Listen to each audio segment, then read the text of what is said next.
যে ধর্মে কোনো বর্বরতা নেই, যে ধর্মে কোনো পরকে হিংসা নেই, যে ধর্মে মানুষকে নিন্দা নেই, যে ধর্মে মানুষের কথা বলে, যে ধর্মে মানুষের আত্মচেতনার কথা বলে, আমার সেই ধর্ম সনাতন ধর্ম।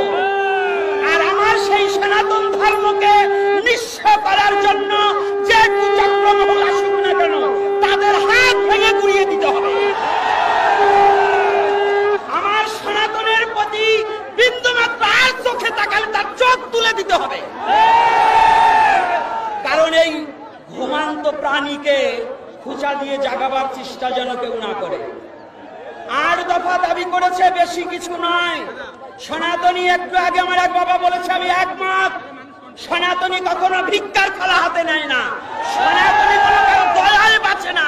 সনাতনী যুদ্ধ করে বাঁচতে শিখতে হবে, যুদ্ধ করে বাঁচতে শিখতে হবে। সনাতনী কারো দয়ায় নয়।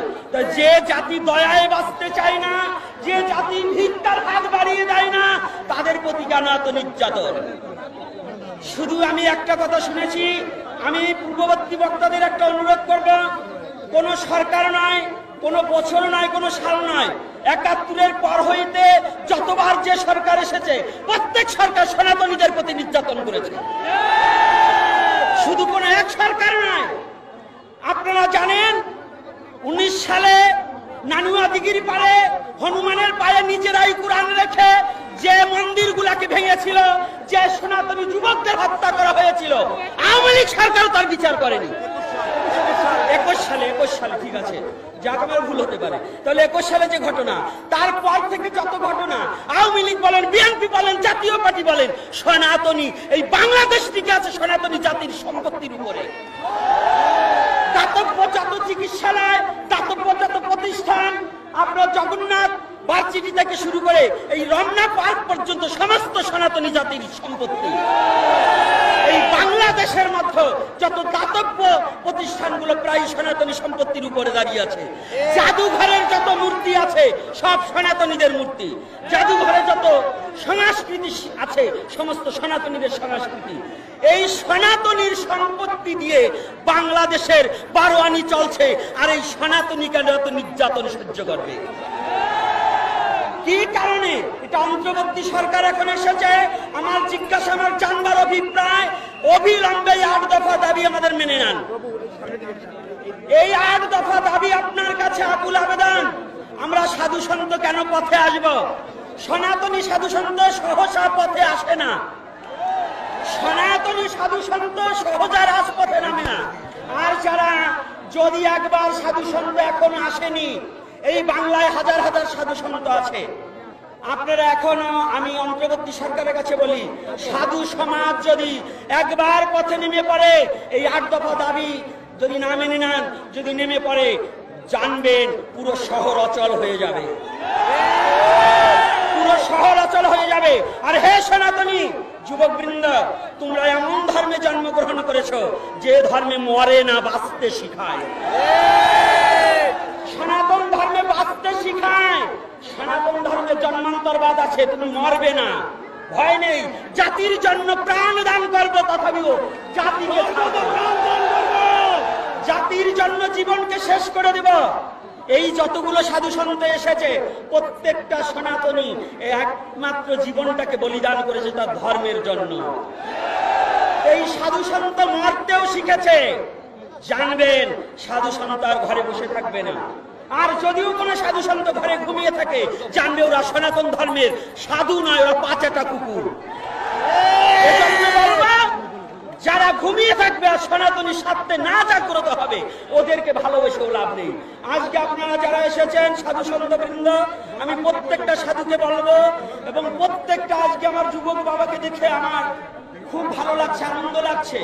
এমন করে কোথাও এত সমস্যা দেখা যায় না। তবে এমন নয়, আরো জাগতে হবে, আরো আসতে হবে। প্রতিটা প্রয়োজন বোধে ৮ দফা দাবি না মানা পর্যন্ত প্রত্যেক মরে মরে রাস্তায় রাস্তায় আমরা শুয়ে পড়ব। আর একটা কথা আছে, আপনাদের কথা আমি চলবো না। কথা হচ্ছে বাংলাদেশে আমার নলেজে আছে, আমি এর আগে একটা আলোচনায় বলে দিয়েছি ইউটিউবে, যদি আমি বাস্তব সত্য প্রমাণ না করতে পারি, আমি নিজে ফাঁসির দড়িতে ঝুলে পড়ব। এই যে হিন্দুদের প্রতি অত্যাচার এবং জায়গায় জায়গায় দেবতা মন্দির দখল করা হচ্ছে এবং করবার জন্য যারা উস্কানি করছে, আমি আবদার রাখছি, এই বাংলাদেশ হিন্দু মুসলমান কোনো রেশারেশি ছিল না। হিন্দু মুসলমান পরস্পরে হিন্দু বাড়ির লাড়ু চিরা খেয়েছে অনেক মুসলমান। আমার হাতে আমি 20 জোড়া নারকেলের লাড়ু খাইয়েছি একবার পূজায়। তাহলে আজকে কারা এই বাংলার বুকে কারা এই মূর্তি ভাঙছে, এটাকে তদন্ত করে আইনি নোটিশ দিয়ে এবং এটা তদন্ত করে আইন পর্যবেক্ষণ করে যেন এদেরকে চিহ্নিত করা হোক, এদেরকে চিহ্নিত করা হোক। আর সনাতনী যদি দুবার স্বাধীন হয়, শুধু বারে বারে শুনছি স্বাধীন, একবার 71-এ স্বাধীন হয়েছে, আবার এখন নাকি স্বাধীনের কথা শুনছি। কিন্তু যদি স্বাধীন হয়ে থাকে, হিন্দু কেন পরাধীন, সনাতনী কেন পরাধীন? যদি স্বাধীন হয় তাহলে কি এই দেশের মুসলমানরাই স্বাধীন হয়েছে? হিন্দু কি স্বাধীন হয়নি? সনাতনী কি স্বাধীন হয়নি? তাহলে আমাদের প্রতি নির্যাতন কেন? আর বরিশাল ভোলাতে পূজা করতে দেওয়া হচ্ছে না, কারা কাদের নির্দেশে পূজা করা দিচ্ছে না, এই নোটিশটা আমাদের কাছে পৌঁছিয়ে দিন। কারা এত বড় হিম্মত আছে বাংলার বুকে আমাদের পূজা বন্ধ করার মতো?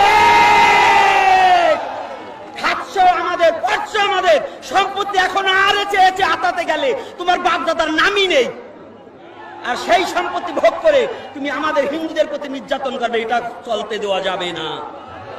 এটা অন্তর্বর্তী সরকারের কাছে আমার নিবেদন। আর দীর্ঘায়ু পারব না, আমার বাবারা আছেন, সাধু সন্ত আছেন, আর আমি সনাতনী মা ও বাবাদের কাছে, ছাত্র সমাজ নয়, আজকে ছাত্ররা আসেনি, আমার মায়েরাও এসেছে, আমার বাবারা এসেছে, সাধু সন্ত এসেছে, আমি সবার কাছে প্রার্থনা, সনাতনী রক্ষা করতে নামতে হয়, নামবো মাঠে, এই স্লোগান হবে। জয় নিতাই, জয় গৌর হরি বল। আমার সমস্ত অপরাধ ক্ষমা সুন্দর দৃষ্টি দেখবেন। জয় নিতাই।